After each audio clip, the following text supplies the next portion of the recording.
చెప్పండి అన్న, అనూహ్యాస exit poll తల్లకిందులు చేసేటట్టు సెంట్రల్ లో ఇప్పుడు మీ ప్రభుత్వం ఒక 20 సీట్లు అటు ఇటు చేస్తే అది లేకపోతే చంద్రబాబు ఇప్పుడు మీ రేవంత్ అన్న గురువు అని చెప్పండి చంద్రబాబు గురించి నితీష్ గురించి మీ ప్రభుత్వం వచ్చేటట్టు ఉంది. ఎట్లా అంటారు మీరు? ఇప్పుడు ఒక మాట చెప్తాను వినండి.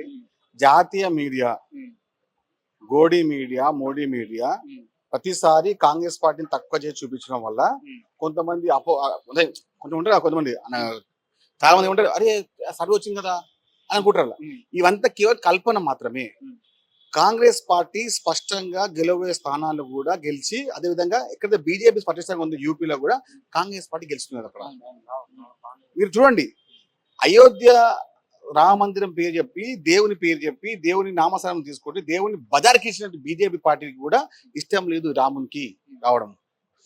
400 సీట్లు అనుకున్నటువంటి మోడీ ఎక్కడ ఉన్నాడు? కాంగ్రెస్ పార్టీకి ప్రజల పక్షాలు ఉన్నారు. కేవలం కొంతమంది ఆర్థికపరమైన వ్యక్తుల వల్ల, కొంతమంది మీడియా సహకారం వల్ల, కొంతమంది మీడియా సహకారం కులుపుతున్నారు, కొంతమంది మీడియా సహకారం వల్ల, అది కూడా మోడీ అనుకూల మీడియా వల్ల మాత్రమే ఇప్పుడు బీజేపీ పార్టీకి కొన్ని అధిక స్థానాలు వస్తున్నాయి మాత్రమే. స్పష్టంగా వారికి మెజారిటీ స్థానాలు రావడం లేదు.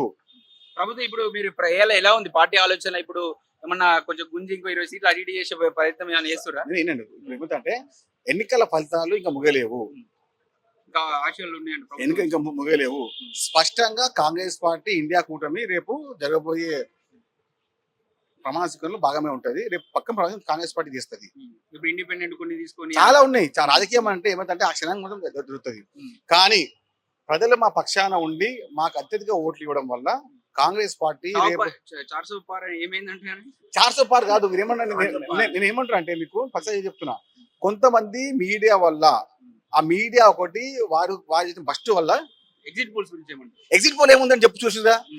ఎక్కడన్నా కాంగ్రెస్ పార్టీకి 100 ఇచ్చిరా? ఇప్పుడు ఎన్ని వచ్చినాయి? 220, 30, 40 వస్తున్నాయి. అంటే ప్రజల పక్షాన్ని, ప్రజలను కూడా ఇబ్బంది పెట్టే మీడియా వార్తల వల్ల మీడియా ఇబ్బంది. ఓనంతో మీడియా చెప్పు, నమ్ముతారా? చెప్పండి. కావాలని కొంత మీడియాలు అది వస్తున్నాయి బీజేపీ. ఎక్కడ వస్తాయండి? ఎందుకు వస్తాయి బీజేపీ? ఎందుకు రావాలి చెప్పండి? అంటే కావాలని కాంగ్రెస్ పార్టీని ఇబ్బంది పెట్టే విధంగా, రేపు భవిష్యత్తుని బీజేపీ రాజ్యాంగం మార్చే విధంగా ప్రయత్నాలు ఇవన్నీ మేము ముందే చెప్పాము. రేవంత్ రెడ్డి గారు ఏం చెప్పారు? బీజేపీ ఒకవేళ వస్తే భారత రాజ్యాంగాన్ని మార్చే యోచనలు వాళ్ళు ఉన్నారు.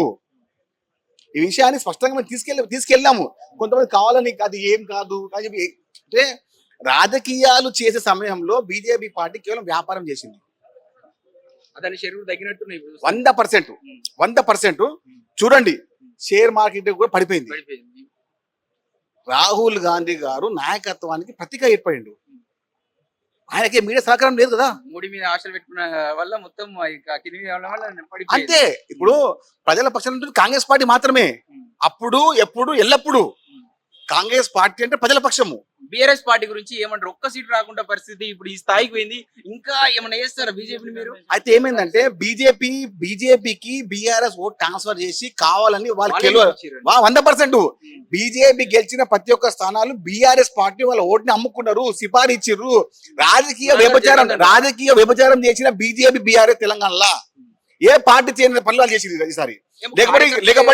లేకపోతే తూను లేదు, ఏం లేదు. వాళ్ళకి ఎందుకు వస్తున్నాయి చెప్పండి? కారణం ఏంది? బీఆర్ఎస్ ఓటు బ్యాంకు కావాలని కాంగ్రెస్ పార్టీ అధిక స్థలం గెలవకుండా కాంగ్రెస్ పార్టీని ఇప్పటి విధంగా వాళ్ళ బిడ్డని బయటకు కాని విధంగా రేపు బీఆర్ఎస్ పార్టీని బాధ్యత బీజేపీకి గిరి పెట్టేసిండు, తాకట్టు పెట్టేసిండు కేసీఆర్. తెలంగాణ వాదాన్ని తాకట్టు పెట్టేసి ఏ విధంగా పెట్టిండో అట్లా బీఆర్ఎస్ పార్టీని బీజేపీకి తాకట్టు పెట్టిండు వాళ్ళ బిడ్డ కోసము. బీజేపీకి వచ్చిన ఓట్ల షేరింగ్ అంతా బీఆర్ఎస్ పార్టీ ఓటు షేరింగే. కాంగ్రెస్ పార్టీ గెలవద్దన్న ఒక కుట్ర కోణంలోనే బీజేపీకి ఇన్ని ఓటు ట్రాన్స్ఫర్ అయినాయి బీఆర్ఎస్వి.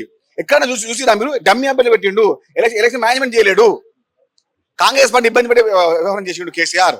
పనులు ఏం చెప్తారన్నా? మీ ప్రభుత్వం సెంట్రల్ లో మీ గవర్నమెంట్ రాబోతుందంటారా? కాంగ్రెస్ పార్టీ ఎప్పుడు ప్రజల పక్షాన ఉండే పార్టీ. ప్రజల మేర కోసం ఏ కార్యక్రమం చేయడానికి మనం సిద్ధంగా ఉంటాము. భారతదేశాన్ని కాపాడే విధంగా, ఇండియా కూటమి గెలిచే విధంగా ఏ రాజకీయ ప్రయత్నం చేయడానికి కాంగ్రెస్ పార్టీ సిద్ధంగా ఉంటుంది. అది రాజకీయ వ్యవహారం మాత్రమే.